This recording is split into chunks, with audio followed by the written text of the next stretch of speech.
brought to you by Nova शुद्ध घी। जब जब खाए दिल खुश हो जाए, सदियों का नोवा शुद्ध देसी घी, सपना स्वस्थ भारत का। जी आप बिल्कुल देखिए, अंता उपचुनाव है और चुनाव में मैं भी जा रहा हूँ। कार्यकर्ता लगे हुए हैं, अशोक चांदना जी और पूरी टीम लगी हुई है। अंता के अंदर कांग्रेस पार्टी चुनाव जीतेगी, क्योंकि आप देख रहे हैं कि जो उपचुनाव क्यों हो रहा है। भारतीय जनता पार्टी ने एक आपराधिक छवि के व्यक्ति को टिकट दिया और वोट चोरी किया, बदमाशी की और वो चुनाव जीत गए। लेकिन बीच में हटना पड़ा, सुप्रीम कोर्ट से भी उनको राहत नहीं मिली। ये चीज़ प्रमाणित हो गई कि आपराधिक छवि के व्यक्ति था और जिन्होंने चुनाव में पिस्तौल तान करके आरओ को, एसडीएम को धमकाने का काम किया था। तो मैं समझता हूँ कि ऐसे आपराधिक छवि के व्यक्ति को भारतीय जनता पार्टी का नुमाइंदा बनाने के कारण से ये उपचुनाव हो रहा है। और प्रमोद जैन भाया जो काफ़ी वर्षों से राजनीति कर रहे हैं, समाज सेवी हैं, ऐतिहासिक विकास के काम किए हैं, अच्छी योजनाएं कांग्रेस पार्टी जो लेकर के आई थी उनको धरातल पे उन्होंने उतारने का काम किया है। और पानी के लिए दिल्ली तक लड़ाई लड़ी थी और उन्होंने वहाँ पर पानी की समस्या का समाधान कराया। आज चूँकि 2 साल के लगभग हो गए इस भारतीय जनता पार्टी की सरकार को बने, 1 रुपये का काम नहीं, 1 धेले का काम नहीं। जितनी अच्छी योजनाएं थी, जनहितैषी योजनाएं थी, चाहे वो स्वास्थ्य की थी, शिक्षा का थी, चाहे दूसरी योजनाएं थी, पेंशन की थी, सबको उन्होंने जीरो कर दिया। सबको ख़त्म करने का काम किया या कमज़ोर करने का काम किया। 2 साल से लगभग जब से पर्ची से मुख्यमंत्री जी बने हैं, तब से हमारे यहाँ पर जो इंडिपेंडेंट स्टेट राजस्थान था वो केंद्र शासित प्रदेश की तरह हो गया है और केंद्र शासित हो गया है। केंद्र की तरफ से कोई योजना आती है, कोई बात आती है, कभी पेड़, एक माँ के नाम पेड़, कभी मन की बात, कभी तन की बात, पता नहीं क्या क्या होता है। वो उनके अलावा प्रचार प्रसार के अलावा कुछ भी उन्होंने किया नहीं है। 2 साल पहले जो हमारी सरकार के समय जो पेंशन मिलती थी बुजुर्गों को, वो पेंशन बंद है। जो किट मिलता था गरीब को खाने के पैकेट के लिए, मिर्च मसाले के लिए, वो किट बंद है। जो पशुओं के लिए बीमा के रूप में पशु मर जाता था उसको 40,000 रुपये मिलते थे, वो बंद है। नए बिजली के कनेक्शन हैं तो उनके ऊपर वो छूट 150 यूनिट की बंद है। कृषि कनेक्शन है तो वो भी छूट बंद है। सड़कें टूटी पड़ी हैं। ठेकेदारों ने पहले के जो काम स्वीकृत करा करके पूरे कर रखे हैं, उनको पेमेंट नहीं मिल रहा है। मुख्यमंत्री जी रोजाना धोख लगा के आते हैं, कभी अमित शाह जी से मिलते हैं, कभी मोदी जी से मिलते हैं, 1 रुपये का बजट नहीं लेकर के आते। आज हालात ये है कि यहाँ के मंत्री और विधायक बीजेपी के हैं, उनकी रत्ती भर भी नहीं चल रही, नए ब्यूरोक्रेसी मान रही है और जनता के बीच में ये लोग बात जा नहीं पा रहे हैं। जो प्रभारी मंत्री हैं वो जाते हैं तो 5 लोग इनके सम्मान में नहीं आते हैं, उनकी पार्टी के आपस में फूट कलह। आपने देखा होगा अंता चुनाव में ये उम्मीदवार तय नहीं कर पाए और उम्मीदवार तय कर दिया तो मुख्यमंत्री जी और वसुंधरा जी जा नहीं पा रहे हैं। तो आप देख सकते हो कि किस तरीके से इसलिए मैं ये कहना चाहता हूँ कि ये जो 2 साल का कुशासन, अपराध, बजरी चोरी, भ्रष्टाचार, ब्यूरोक्रेसी का हावी, जनप्रतिनिधियों की पूछ नहीं, गरीब की पूछ नहीं, स्कूलों ने दम ही तोड़ दिया। 1 करोड़ का नामांकन था जब मैं शिक्षा मंत्री था, आज 67 लाख का है। और मंत्री जी ये तो नहीं कि भाई गरीब का बेटा कैसे इंग्लिश मीडियम पढ़े, कैसे सरकारी स्कूल में निःशुल्क उसको शिक्षा मिले, कैसे आरटीआई के अंदर प्राइवेट अच्छी स्कूलों में उसका एडमिशन फ्री में हो, उस पर नहीं बात कर रहे हैं। ड्रेस एक हो जाएगी, सत्र एक हो जाएगा। प्राइवेट स्कूल, कौन सी प्राइवेट स्कूल? सीबीएसई की प्राइवेट जितने भी स्कूल हैं सीबीएसई से एफिलिएटेड हैं, उन स्कूलों में तो इनका कंट्रोल ही नहीं है। ये कोई निर्देश दे ही नहीं सकते, न पाठ्यक्रम का दे सकते, न सेशन का दे सकते, सत्र का दे सकते, न ड्रेस का दे सकते, किसी चीज़ का नहीं दे सकते। और मैं तो कहता हूँ ये उन स्कूलों में मंत्री जी कहते हैं कि मैं शिक्षा मंत्री हूँ तो गेट में नहीं घुसने देंगे। उनका अपना कंट्रोल बोर्ड है। ये माध्यमिक शिक्षा बोर्ड की बात करें तो इनको बताना चाहिए कि कितनी स्कूलें माध्यमिक शिक्षा बोर्ड की प्राइवेट हैं, कितनी सरकारी हैं, किसमें कैसे लगाए। ये ड्रेस लगा देंगे, ये लगा देंगे, वो लगा। ये आरएसएस का एजेंडा है कि मुद्दों से ध्यान भटकाओ, जनता पिसे तो पिसती रहे, जनता परेशान हो तो परेशान होती रहे।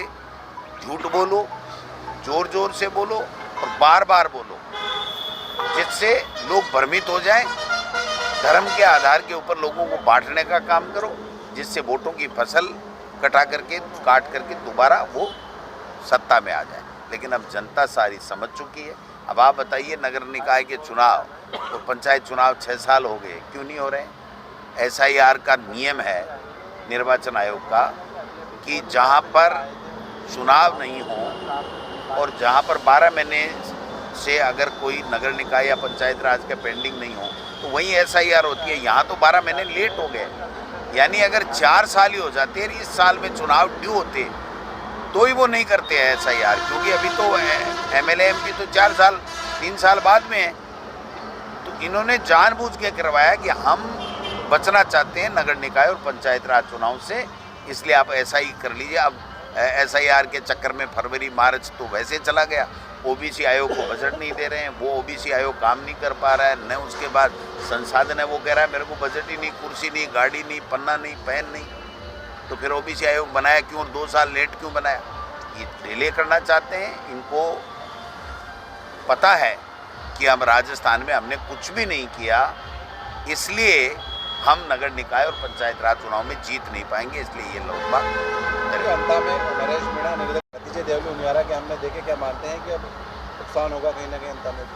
भाई अब वो तो कहता है मेरे को पहले एमएलए बनाओ और फिर 2 न्यू पार्टियां राज करो। छबड़ा हो, देवली उनियारा हो, अंता हो, पता नहीं दूसरी जगह भी भगवान ना करे बीच में कोई चुनाव, तो भी वो वहीं से लड़ेंगे। अब वो उनकी मर्जी की बात है, वो तो अपना विवेक है कि कौन कहाँ से लड़े। वो दूसरों पे तो आरोप लगाते हैं कि यही क्या मांगता है, तो उनसे कोई पूछे कि भाई तीनों जगह आप ही क्या मांगते हो? आपके बराबर कोई दूसरा नहीं है क्या इस राजस्थान में जो चुनाव लड़ सके? आपने एक जगह लड़ लिया, दूसरी जगह दूसरे भाई को आप मौका देते, उसको समर्थन देते, तीसरी जगह तीसरे को मौका देते, तो आपकी बात में दम होता। वरना तो आप कह रहे हो कि बीजेपी और कांग्रेस सब बेकार है, मुझे जब तक एमएलए नहीं बनाए तब तक कोई काम का नहीं। तो ये तो उनकी अपनी सोच है, बट मैं ये कहना चाहता हूँ कि वहाँ किसी का कोई प्रभाव नहीं। कांग्रेस पार्टी और प्रमोद जैन भैया वहाँ से चुनाव। देखिए, एक वीडियो ट्रेंड कर रहा है जिसमें पीएम मोदी गमछा हिला रहे हैं। हिल नहीं रहा है, वो दम नहीं है, दम नहीं है मोदी के गमछे हिलाने में। गमछा तो मैं हिलाता हूँ ऐसे, जो 11 टक टक टक टक टक ऐसे 11 सीटें आई थी लोकसभा में। मोदी जी का अब गमछा कमजोर पड़ गया है। मोदी जी का कोई विजन नहीं है, विदेशों में घूम करके अपने समय व्यतीत कर रहे हैं और यहाँ स्टेट्स में ऐसे लोगों को पर्चियों से बैठा दिया मुख्यमंत्री के रोल पर जो उनको चैलेंज ही नहीं कर सके, उनसे मिलने में डरते हैं। जब मुख्यमंत्री प्रधानमंत्री से मिलने में डरे तो आप समझ सकते हैं कि फिर प्रधानमंत्री से वो क्या ला सकते हैं प्रदेश के लिए। और यहाँ तो हाल ही बुरे हैं साहब।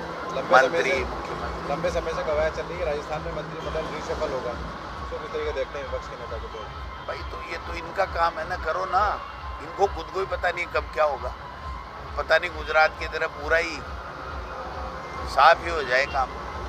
क्या लगता है अंता उपचुनाव परिणाम के बाद आपका मोरिया बोलेगा? नहीं, मेरा क्यों बोलेगा? मैं बुलाऊंगा बीजेपी आप मतलब का। बुलाएंगे? हाँ, मैं तो बुलाऊंगा।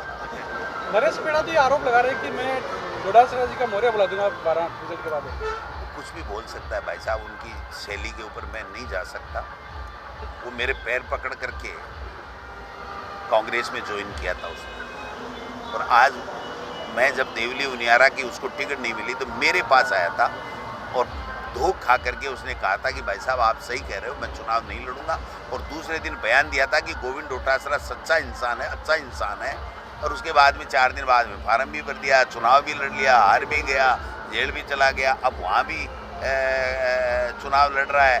क्या क्या बोल रहा है, किसके लिए, अशोक चांदना जी के लिए क्या बोल रहा है, भैया को धमकी दे रहा है, मेरे लिए क्या बोल रहा है, और किसी के लिए क्या बोल रहा है, वो तो उनका अपना विवेक है। ये जनता सारी चीज़ देख रही है। जो जैसा है वैसा जनता के सामने चुनाव में आ जाएगा और रिजल्ट भी आ जाएगा। एक बात तो है मांग कर सब, रहा हाँ, है निकाय चुनाव को लेकर, लेकिन हैं? विपक्ष लगातार निकाय चुनाव कराने की मांग कर रहा है, लेकिन जो भाजपा सरकार है उसको टाल रही है। उसको लेकर क्या? भाई जी मांगे तो चुनाव कर लड़बागी पंचायत राज का जनप्रतिनिधि अगर लड़ेंगे तो पंचायतों का, नगर निकाय का विकास होगा, पैसे आएंगे। वरना फाइनेंस कमीशन पैसे ही नहीं देगा, क्योंकि वो ये कह रहा है कि 5 साल का कार्यकाल तब पूरा हो गया, नया निर्वाचन होगा तभी हम लोग पैसे देंगे, चाहे केंद्र की बात हो चाहे राज्य की बात हो। तो जब हमारा पैसा ही नहीं आएगा तो इनको प्रशासक लगा करके बैठाने से तुक क्या है, मतलब क्या निकला, आप बताओ। सर, कांग्रेस जिला अध्यक्ष की कवायद चालू है, वहीं आपके वरिष्ठ नेता पूर्व मुख्यमंत्री अशोक गहलोत ने इस प्रक्रिया पे सवाल उठाए थे। कहीं ना कहीं पक्षपात किसी ने कोई सवाल नहीं उठाया, सवाल तो आप उठा रहे हो। पे बोला उन्होंने जो बोला, जो जैसे वो विधायक सवाल थोड़ी उठाया था। उन्होंने कहा सवाल ही है सर कि आला कमान चाहता है कि निष्पक्ष और अच्छे लोग चुन करके आए। आपको बुरा लग रहा है? क्यों सवाल कर रहे हो जिला अध्यक्ष? कहीं डाउट है कि इसमें प्रक्रिया नहीं, किसी को कोई डाउट नहीं है। अपनी अपनी बात कहने का सबको अधिकार है। उन्होंने अपने विवेक से आला कमान जो कवायद कर रहा है उसके ऊपर अपने विचार व्यक्त किए। कहाँ दिक्कत आ रही है? जयपुर में एक हादसा होता है, 4th क्लास में पढ़ने वाली बच्ची बिल्डिंग से कूदकर आने, दुर्भाग्यपूर्ण है, उसको लेकर क्या जाएंगे? दुर्भाग्यपूर्ण है, बड़ा दुख का विषय है। और मैं तो कहूँगा कि ये कैसे हुआ, इतनी रेपुटेड इंस्टीट्यूट जिसमें 2-2, 2.5 लाख रुपए, 3-3 लाख रुपए 12 महीने के बच्चे के अभिभावक फीस के देते हैं और वो सुरक्षित महसूस करके अच्छी शिक्षा के लिए वहाँ डालते हैं। तो इस तरह की दुर्घटना होना बहुत ही मतलब आश्चर्यजनक भी है, दुखदायी भी है। मैं तो कहता हूँ इसकी विस्तार से जांच होनी चाहिए और जांच हो करके और उसके बाद में जो भी दोषी हो उसके खिलाफ सख्त कार्रवाई हो। जैसलमेर हादसा होता है, उसके बाद अब ऑपरेटर है सारे आज हड़ताल पे हैं। सरकार पर गंभीर आरोप लगा। आप जैसलमेर हादसा ले लो और हादसा ले लो, ये बस होना, उसके बाद में होता क्या है, एक को सस्पेंड करते हैं, एपीओ कर देते हैं, उसके बाद में कोई गाइडलाइन नहीं, दोबारा इस तरह के हादसे ना हो इसके लिए कोई पुख्ता व्यवस्था नहीं। कोई अब किसी इंस्पेक्टर को हटा दिया, किसी को कोई को हटा दिया, तो इससे कोई हादसे रुक गए क्या? सर, स्कूल प्रशासन पे बहुत ज्यादा गंभीर आरोप लगे थे। जो बच्ची मैं तो कह रहा हूँ ना, सबूत मिटाने के पूरे काम 100% पूरी तहकीकात होनी चाहिए, जांच होनी चाहिए और दोषी व्यक्ति है उसके खिलाफ सख्त से सख्त कार्रवाई होनी चाहिए। हमारी एक बेटी का जाना मैं समझता हूँ इससे बड़ा दुखदाई और कोई बात हो नहीं सकती। भगवान बेनीवाल जी ने आज पत्र लिखा है जिसमें ये आरोप लगाया कि आरटीओ के द्वारा बस ऑपरेटरों को परेशान किया जा रहा है, इसलिए हड़ताल की गई है। उनको लगा होगा, बिल्कुल ठीक बात है, वो अपनी उनके संज्ञान में आता है वो कहते हैं, और किसी नेता के संज्ञान में आता है वो बात कहते हैं। मेरे संज्ञान में 2 चीज़ें मैं कहता हूँ और बीजेपी का कोई मंत्री आएगा तो वो भी अपनी बात कहेगा। सबको अपना अपना अधिकार है। धन्यवाद। सर, मेवाराम के जेल की एंट्री कांग्रेस में किस तरह देखते हैं आप? कई लोग विरोध कर रहे